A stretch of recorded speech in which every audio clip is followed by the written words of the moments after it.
Monsieur le Président, mes chers collègues, effectivement, je prends la parole et je vous remercie des mots que vous avez eus pour le docteur Paul Chollet, qui évidemment était issu des rangs de notre famille politique. Je prends la parole au nom d'un groupe endeuillé par sa disparition, compte tenu de ce qu'il a représenté, évidemment, humainement, pour son territoire, pour le réveil d'Agen. Et je m'associe évidemment aux mots au nom de notre groupe, et je crois plus largement de tous ses amis, des Agenaises, du Lot-et-Garonne, bien sûr de notre ami ici et collègue Jean. Nous nous associons aux mots que vous avez pu avoir. Cette séance, Monsieur le Président, c'est la plus importante de l'année. C'est la plus importante de l'année parce que nous examinons le budget et en réalité, je crois qu'en politique, les mots sont importants, mais les actes, le faire, quand le dire va avec le faire, c'est fondamental. Et le budget, c'est pas simplement une somme de sommes, c'est pas simplement des projets alignés les uns à côté des autres, pour lesquels nous pouvons voter par ailleurs dans d'autres séances ou commissions permanentes ou plénières et exprimer parfois un avis positif. Non, le budget, c'est autre chose, c'est la traduction d'une vision concrète, chiffrée pour notre région. Nous avons d'abord une appréciation de la santé financière de la collectivité et mon collègue Christian Devez y reviendra lors du vote du budget. Nous pouvons aussi comparer le poids des politiques publiques les unes par rapport aux autres, ce que nous ne pouvons pas faire quand nous votons des textes individuellement et nous en approuvons un certain nombre. Enfin, je le disais, nous vérifions d'une certaine manière si les actes vont avec les paroles. C'est un peu l'heure de vérité. Et ce budget s'inscrit dans un contexte que je qualifierais avec 3 mots très simples: raréfaction, transition, refondation. Il n'a pas été facile à préparer, Monsieur le Président, vous l'avez dit. Nous vous croyons sans difficulté, d'autant plus que nous sommes des élus locaux qui ont eu d'autres difficultés, beaucoup plus grandes pour le préparer. Tous les chiffres montrent que l'impact, notamment sur le bloc communal, est infiniment plus fort que l'impact des crises sur la région. Les chiffres le prouvent, la part des fluides, la part des bâtiments, tout ceci montre bien, évidemment, que le bloc communal est sous tension. Les crises, ce sont aussi des opportunités, et c'est souvent l'occasion de refonder, je le disais, de tout changer. C'est la raison pour laquelle j'ai ouvert ce document du budget avec la joie des commencements. Je l'ai refermé avec un sentiment d'habitude, de routine même, pour être tout à fait honnête. Et dès les premières pages, le ton est donné, comme dans les budgets précédents, mais cette fois quand même avec un poids beaucoup plus fort. C'est la diatribe contre l'État. Je crois que nous n'avons jamais lu une diatribe, mes collègues qui sont là depuis plus longtemps le disent, aussi puissante, aussi forte et excessive, je vais y revenir. 2 remarques sur le texte qui me choquent particulièrement. D'abord, vous semblez critiquer la fin conjoncturelle du « quoi qu'il en coûte ». Alors je suis surpris parce qu'à une époque, vous adressiez des notifications de subvention de l'État du « quoi qu'il en coûte » en oubliant de mentionner que c'était l'État qui payait, c'était pendant la campagne régionale. Donc je crois que le « quoi qu'il en coûte » a joué un rôle déterminant. Personne ne peut nier que sans ce volontarisme de l'État, les finances publiques et l'économie seraient dans un état autrement plus catastrophique. Et puis, au firmament de la mauvaise foi, tout de même, cette phrase: l'État multiplie les appels à projets qui ne peuvent aboutir que si la région les abonde. On aurait pu le reformuler. La région Nouvelle-Aquitaine n'aurait pas eu autant de crédits à redéployer dans ses contrats de territoire sans la participation de l'État avec le CPER et de l'Europe. C'est une autre manière de présenter les choses que, évidemment, vous passez systématiquement sous silence. Et c'est cette posture à l'égard de l'État qui est insupportable. On évolue entre la terreur du retrait de l'État, la terreur du retour de l'État. Mais quand allons-nous enfin dépasser cette posture adolescente ? Ça n'a pas de sens, nous le répétons ici sans cesse et nous allons continuer de le répéter, surtout que parallèlement, nous votons des partenariats avec le service pénitentiaire, pour la délivrance des BAFA par exemple, ou bien pour l'école de la deuxième chance. Donc dans le même temps, nous montrons la réussite du partenariat avec l'État. Je suis un profond décentralisateur, Président, mais je sais dire aussi que la décentralisation, elle a été réactive pendant la crise et que d'autres pays qui avaient territorialisé par exemple la compétence santé ont eu beaucoup plus de mal à réagir au début de la crise. Souvenez-vous, je ne donne aucun nom de pays, tout le monde se rappelle des difficultés quand la santé était une compétence étatique. Autre exemple de politique fictive, évidemment, si une région était en mauvaise santé financière, le Poitou-Charentes au hasard, est-ce qu'elle aurait pu réagir aussi massivement que l'a fait l'État? Est-ce qu'elle aurait eu la même crédibilité auprès des banques? J'en doute. Donc il faut savoir reconnaître ce que fait l'État, et cela a été dit, je ne le répète pas, mais sur le RER métropolitain, quel manque de justesse et d'élégance. Ça fait 10 ans qu'on y travaille. Non, Président, ça fait 10 ans qu'on en parle et quelques années qu'on y travaille et que le projet s'accélère. Pourquoi? Un GPSO, et GPSO c'est 6 ans de retard parce que pendant 6 ans vous n'avez pu mener ce projet de par votre alliance.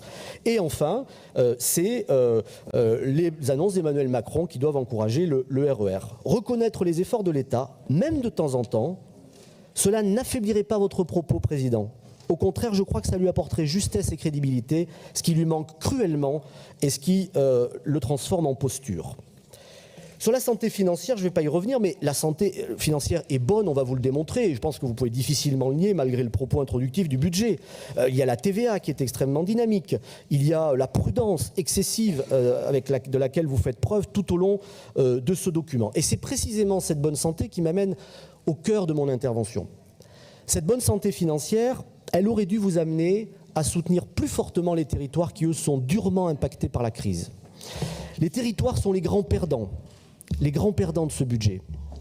Les territoires sont perdants, par exemple, sur la ruralité ou la politique de la ville, qui sont deux programmes de crédit en baisse. Et ma collègue Pascale Requena y reviendra. Nous présentons des amendements pour rétablir les crédits auprès des territoires dans ces deux politiques-là. Et là, nous sommes au cœur d'un terrible paradoxe, Président. Il n'y a-t-il pas un paradoxe à signer une contribution qui s'intitule « Décoloniser la province à Paris » et à consacrer 2% de son budget ici à la politique contractuelle. Alors oui, je vous ai lu assez attentivement, Président, parce que j'ai beaucoup d'affection pour Michel Rocard, dont vous vous servez pour étrier l'État, en oubliant peut-être de dire qu'il a inventé les contrats, les CPER, les contrats de plan État-région, qui sont quand même un magnifique exemple de collaboration entre l'État et les régions. Et je me permets une petite parenthèse sur le terme que vous utilisez ici régulièrement de décoloniser la province. Je crois que décoloniser a un sens lexical, il a aussi une résonance historique.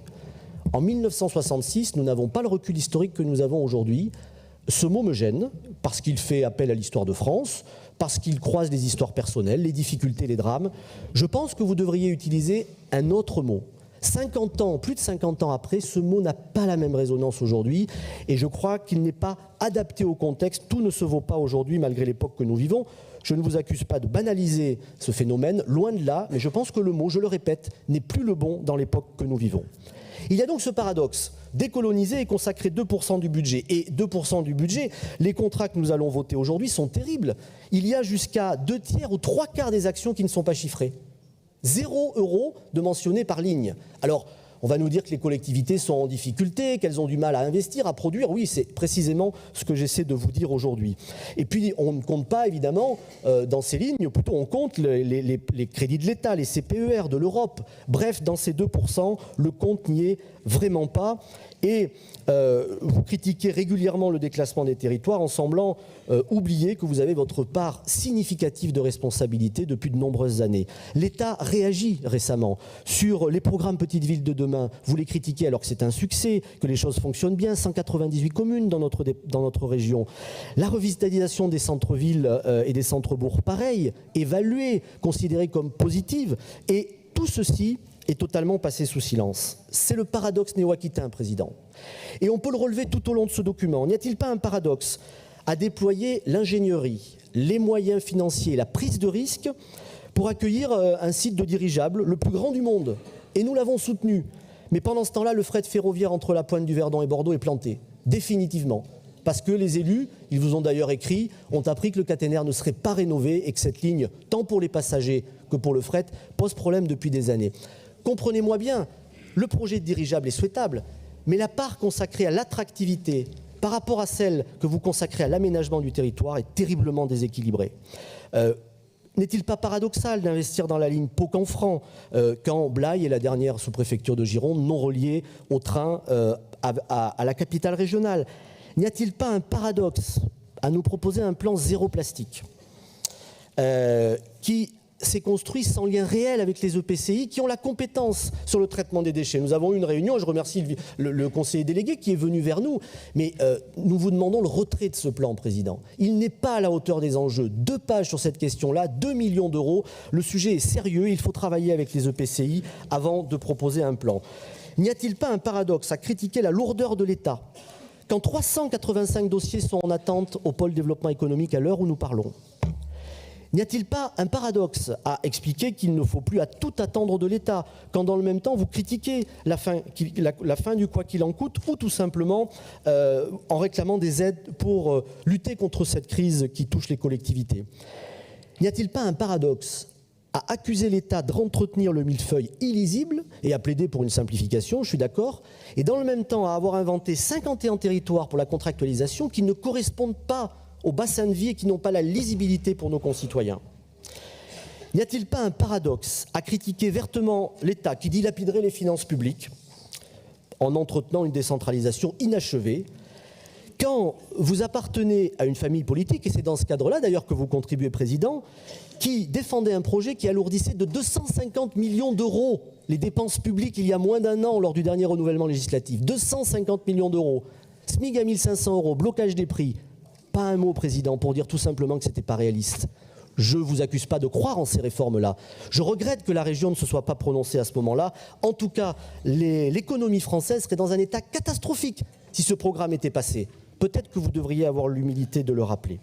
Et puis enfin, président, vous allez même un peu plus loin puisque vous dites qu'au fond, cette alliance de la gauche, eh bien, elle montre à quel point les mentalités sont mûres pour une nouvelle réforme de la décentralisation. Alors là, ça m'avait échappé.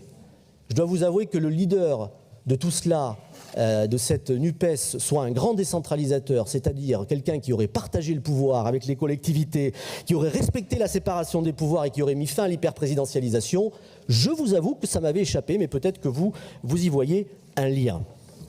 Enfin, n'y a-t-il pas un paradoxe à vouloir lutter contre, par exemple, les classes surchargées dans les lycées? Vous l'avez fait en conférence de presse, et à ne pas répondre à des demandes prégnantes dans ce département, notamment la demande pour les communes de Martignas, avec la saturation du lycée Fernand Daguin, à Mérignac, ne pas répondre non plus à la demande à la Brède. Mon cher collègue communiste, vous avez dit ici, on ne ferme pas de lycée. Oui, c'est tout le problème, on n'en ouvre pas non plus, et c'est ce que pas assez, c'est ce que nous dénonçons aujourd'hui, parce que précisément les demandes sont beaucoup plus importantes. Mettre le paquet sur l'attractivité sans rééquilibrer avec la question de l'aménagement du territoire, ça vous fait sourire, mais je comprends que ça vous fasse sourire parce que, je le répète, nous avons eu dans ce document la force de l'habitude, la force de la routine qui domine.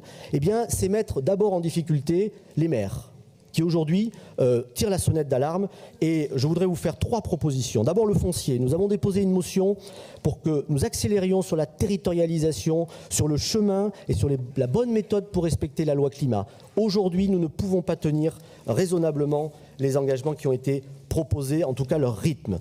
Deuxièmement, l'avenir du vignoble bordelais, cela a été évoqué. Nous n'avons pas tout à fait la même analyse sur l'usage que l'on pourrait faire des fonds européens. Alors c'est un débat. Nous vous demandons, Président, de réunir un groupe transpartisan sur cette question, ici à la région, pour qu'on traite de cette question en toute transparence et qu'on voit de quelle manière la région peut financièrement se mobiliser. Enfin, la gestion de l'eau. Oui, nous sommes d'accord avec beaucoup de propos entendus ici, et je le dis à mon collègue président du groupe communiste, nous allons voter la motion sur l'eau qu'il a présentée, car elle est très proche de l'amendement que nous déposons nous-mêmes sur cette question-là, sur le pacte alimentaire. Je pense, après avoir été dans les Deux-Sèvres, qu'il est nécessaire d'aller vers un portage public des équipements, vers une vraie politique publique de l'eau.